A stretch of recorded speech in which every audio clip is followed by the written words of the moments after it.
G'day, this is Oz ADV Rider. Today I'll be fitting, testing and reviewing some Acewell heated grips. These were given to me from S3 Performance. They are actually a demo version and yeah, I don't think they're actually available in Australia yet, so I'm pretty excited. So let's have a look and see what's in the packet.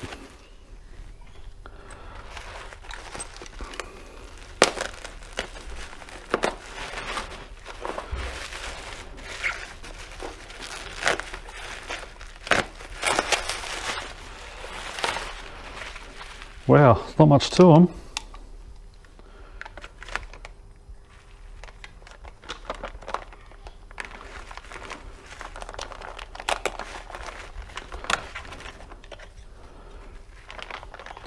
So I wasn't given a lot of information about this. It was just, would you like to test and review these? And of course I jumped at the chance. Wow, that is it.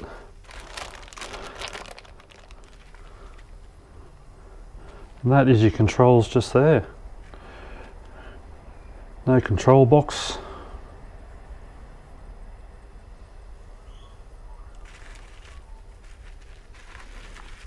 Righto, let's have a look at the instructions, see what's involved.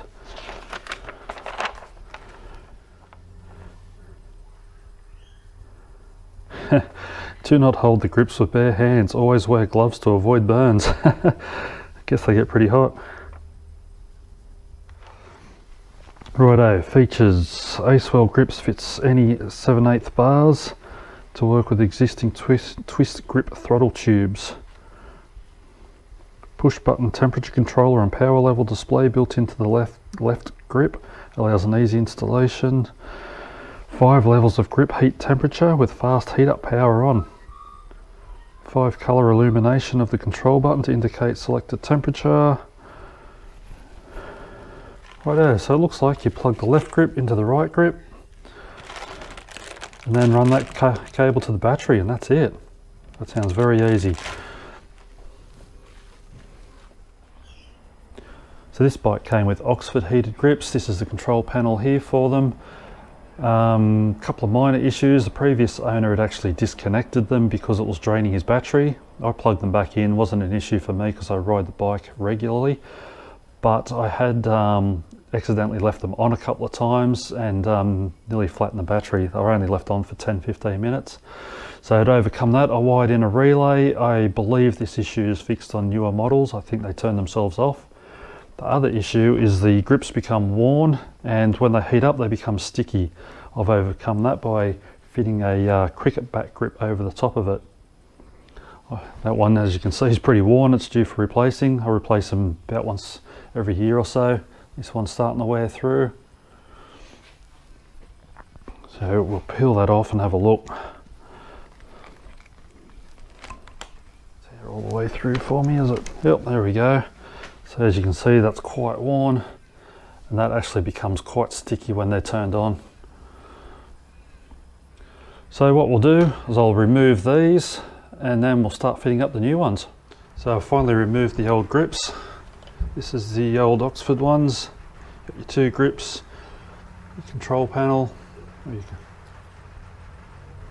and your control box.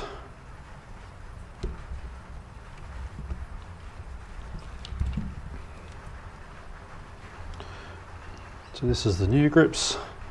Got two grips, cables, and your power cable with the built-in fuse. Just a minor complaint, but yeah, it would be nice if that was supplied.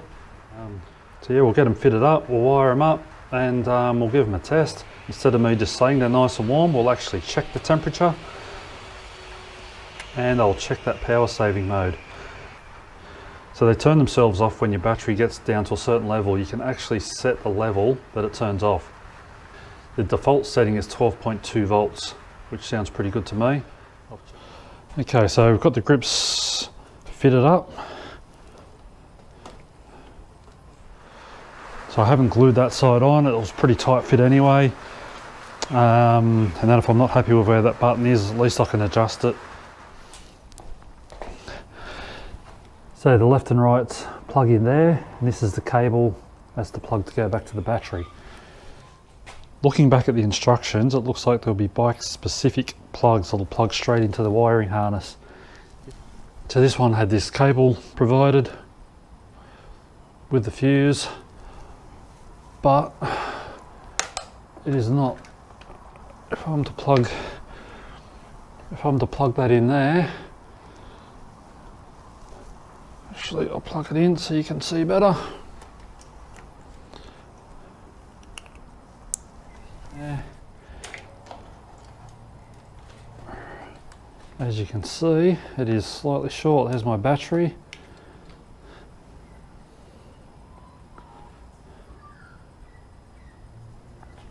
It's close. I don't really like the fact that the fuse is up the front here. If there's a problem, you've got to go take the tank off looking for it. But this is a demo version, and the reason they give them to people like me is to find these issues. So hopefully this gets sorted.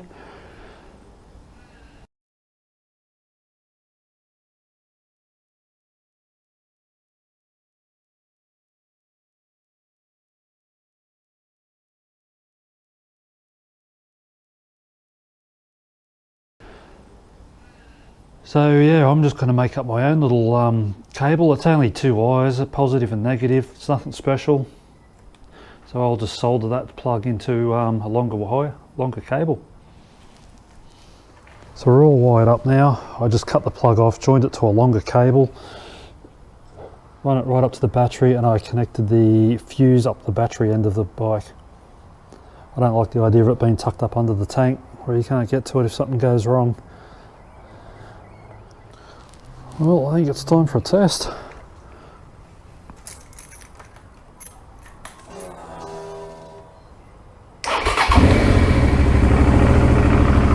So also I want to get an idea of what the voltage is doing.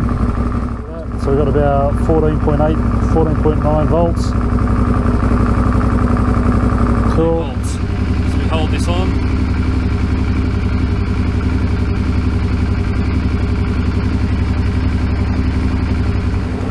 Change temperature, we just press the button, it's the lowest setting.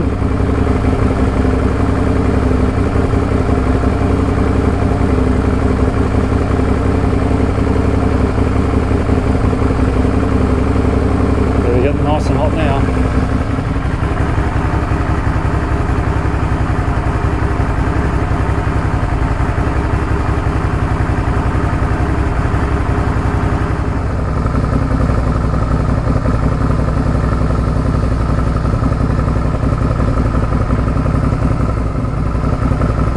About 14 volts. Shut it down. So I'm going to see when that turns off. So grip's still on with 12.6, 12.5. Getting down to 12.3, we're still on.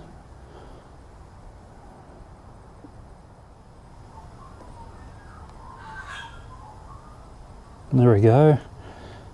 So we're at 12 volts. It's just getting under 12 volts. It's turning off. So the light's blinking. It'll do that for a little while. It should go into a slow flash. I think it's 30 seconds it blinks like that.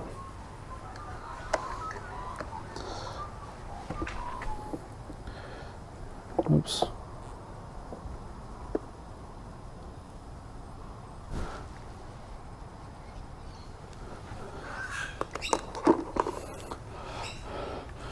So it's gone into a slow blink now. So what that means is it's turned the heat off, but it's in standby mode. So if I'm to start the bike back up, it'll go straight back into that the heat setting I had it on.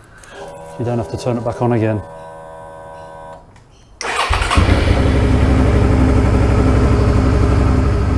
So that's gone to a solid light again.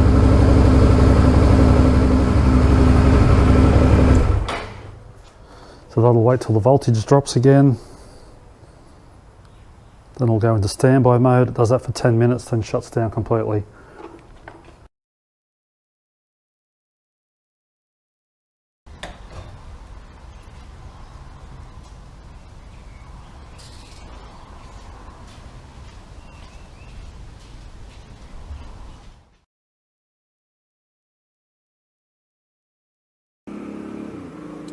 These grips have really helped the look of my bike. I'm trying to go with a minimalist look, so I've got rid of the control panel from the Oxford grips. They look just like regular grips. I'm really surprised how well they work. There's not like a power box with them. It's just the cables, and yeah, it's all inbuilt in the grip. I don't know how they fit it all in there. So if I want to change, I just do that. We're going upper setting. Easy as that. Now to turn it off, I think you hold it for 3 seconds. Yep, it's off. Turn it on. Hold it for a while. Starts flashing. And you can just turn it on from there. Yeah, cool. So yeah, there's really nothing to them. You plug the right grip into the left grip, and then a cord runs back to the battery.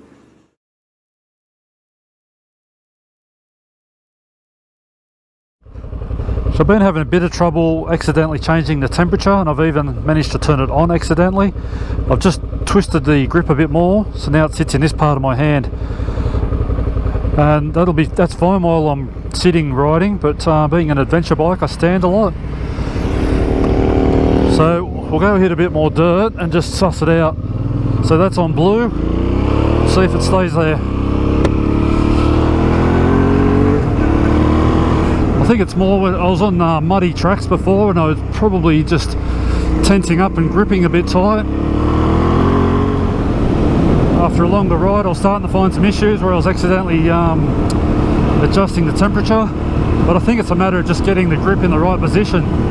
So that's pretty good there. You can see that. Yeah, before I had my thumb around it.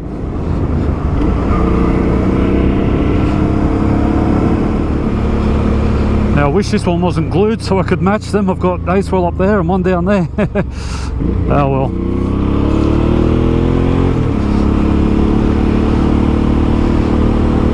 So that's why you watch videos like this before you install them, so you pick up these little tricks and don't make the same mistakes I did. Yeah, that's working heaps better there.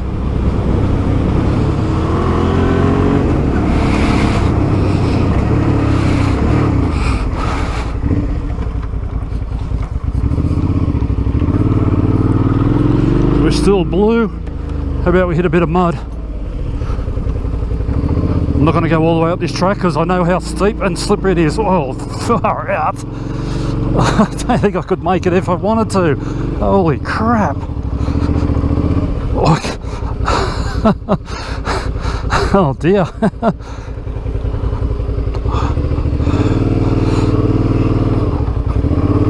Is it any better over here?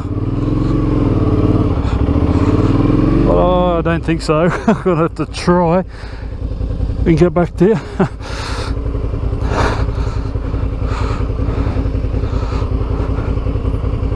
Oh no.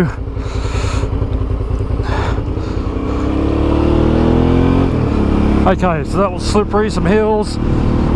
I tensed up a bit because I nearly stacked it, and I'm still on blue, so I'm happy with that. It is something to consider, that it is quite easy to hit the button, change your temperature. It does take a bit to turn it on accidentally because you have to actually hold it for a while.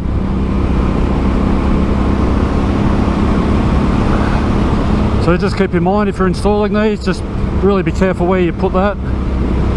I purposely didn't glue this one on because I thought I might have issues.